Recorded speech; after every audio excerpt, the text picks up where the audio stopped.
har du de 2.000 kroner. De er sikret.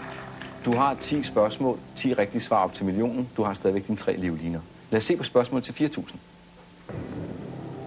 Hvad hedder borgmesteren i Aarhus? A. Thorkild Simonsen. B. Flemming Knudsen. C. Flemming Christensen. Eller D. Johannes Stensgaard.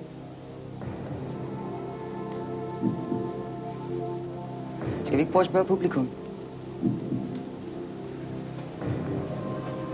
Må vi håbe, der er nogen fra Aarhus? Ja, jeg er sgu fra Aarhus.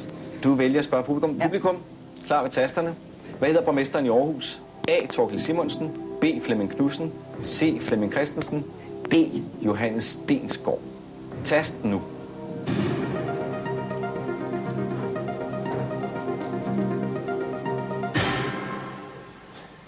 Ja, det er sådan lidt spredt fægtning, vil jeg sige, men B. Flemming Knudsen fører svagt med 35% foran Thorkild Simonsen. Ja, og han er gået A, så skal vi prøve med B. Flemming Knudsen. Det er dit endelige svar. Ja, det må det være. B. Flemming Knudsen. Det er et meget godt publikum, vi har i aften. Det er rigtigt. Yes.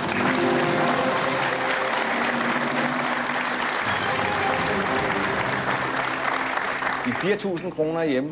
Lad os kigge på spørgsmålet til 7.000 kroner. Hvilken ø sparker den italienske støvle til? A. Sicilien. B. Korsika. C. Malta. Eller D. Sardinien. A. Sicilien. Der er ingen tvivl. Nej. A. Sicilien. Du havde 4.000 kroner. Og nu er der 7.000.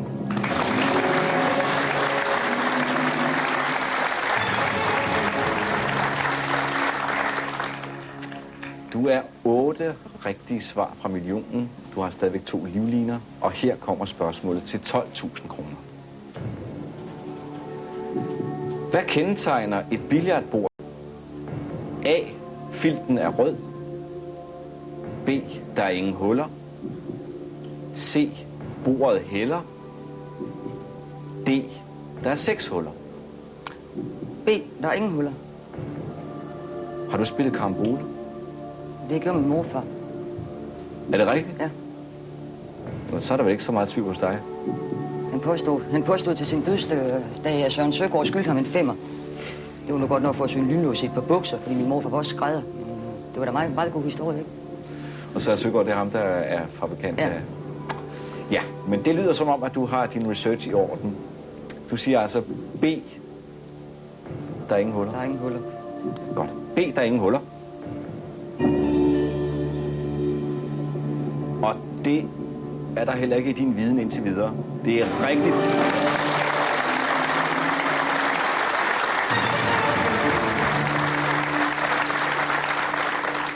Du har 12.000 kroner. Lad os se på spørgsmålet til 20.000 kroner.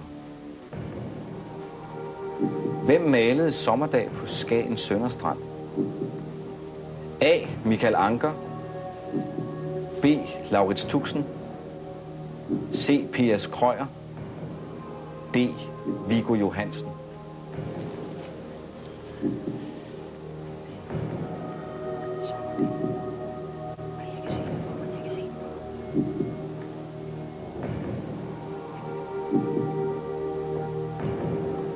Kender du maleriet? Ja, det er jo det, der plager mig lige nu. For jeg har en fornemmelse af, at jeg sidder og blander det sammen med et andet. Lad du mærke til noget nede i højre hjørne? Ja, der står nok en signatur, ikke? Det er jo bare lige den, jeg ikke kan se for mig. Der står en X.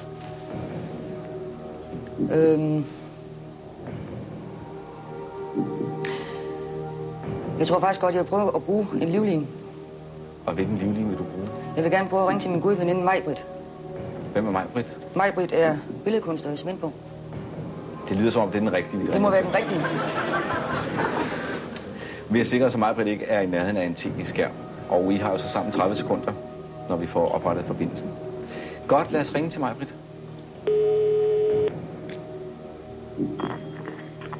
Gravkær til Maj-Britt. Hallo, er det mig, Britt? Ja. Her er det Peter Kjær fra Hvem vil være millionær? Jamen, goddag. Goddag. Din gode veninde Susanne, hun har indtil videre vundet 12.000 kroner. Ja. Hun har muligheden for at få 20.000 kroner, hvis du kan hjælpe hende med et svar. Okay. Om lidt, så får Susanne altså forbindelsen, så har I sammen 30 sekunder til at finde det rigtige svar. Okay. Susanne, de 30 sekunder starter nu. Okay, hej mig, Britt. Hej, Su. Sommerdag på Skagen Sønderstrand. Hvem har malet det? Det er P.S. Krøger. Ja, er det ikke? Jo. Ja, det mener jeg nemlig også, det er, men jeg var ikke helt sikker. Nej. Så vi holder på C.P.S. Krøger. Ja. Det lyder meget overbevisende. C.P.S. Krøyer.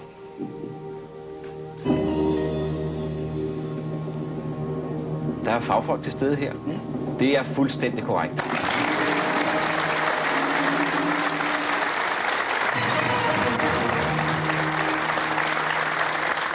Skal Maj-Britt have en andel af din gevinst i aften? Der bliver til en flødeskumskage. Der bliver til en flødeskumskage.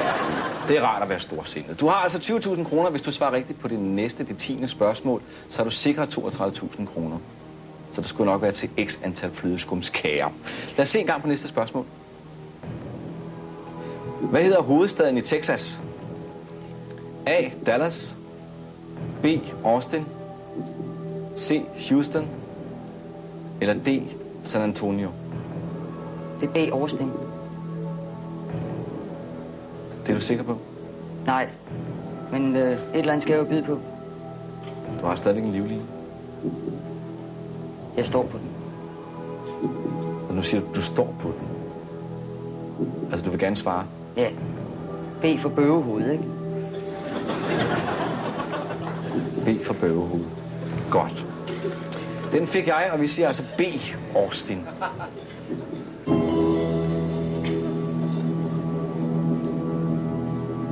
Du havde 20.000. Nu har du 32.000.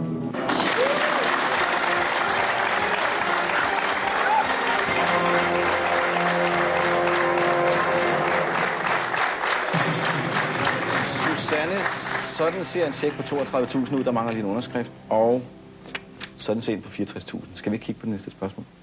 Jo. Koster ikke noget at kigge. Det koster jo ikke noget. Her kommer næste spørgsmål til 64.000 kroner.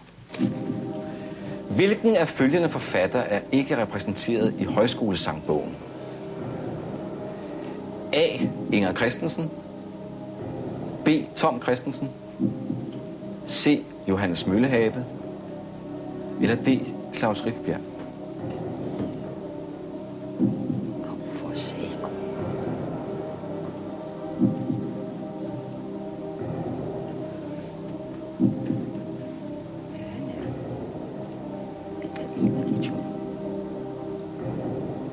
Hvilken forfatter er ikke repræsenteret? Skal vi prøve den der 50-50 der? Ja, det kunne da godt tyde på det. Er der nogen, du på forhånd kan udelukke? Ja, Johannes Møllehave må være der. Ja. Og jeg er rimelig sikker på, at Inger Christensen også er det. Men jeg kan i hvert fald forestille mig en, der står i højskolesangbogen. Men min højskolesangbog, den her årgang, ud af kongens tid, da han var knægt og gik i kortbukser uden seler. Så Okay. Ja, den model har jeg vist også derhjemme. ja, ikke? Men Ja. skal vi bede computeren om at fjerne 2 af de forkerte svar? Ja, lad os det. Computer, fjern 2 af de forkerte svarmuligheder.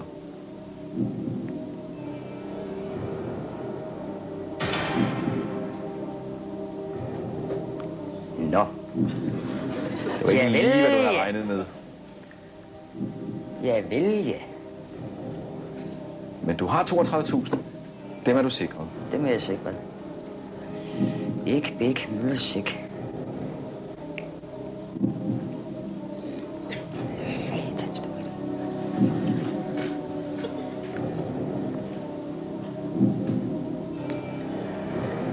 Ikke repræsenteret i højskolesangbogen.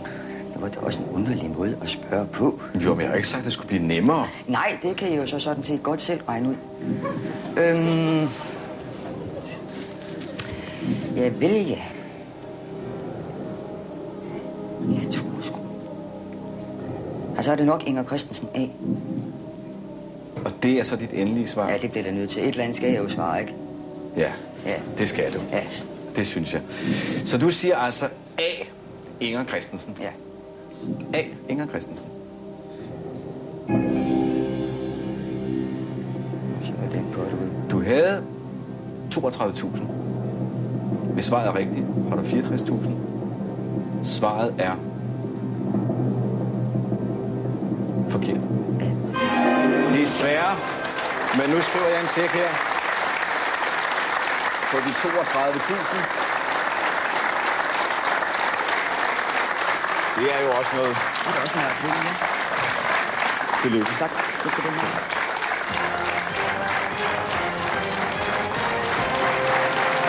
Vi har stadigvæk 9 af vores 10 deltagere her, og de er jo her, fordi de har ringet 90 50 60 70, 90 50 60 70. Det kan du jo også gøre, hvis du vil have muligheden for at vinde en million.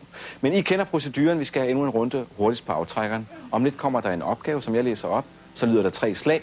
Der kommer 4 navne frem på jeres skærm, og den, der er hurtigst på aftrækkeren, er den, der skal ind i midten sammen med mig og spiller millionen. Er I klar, publikum?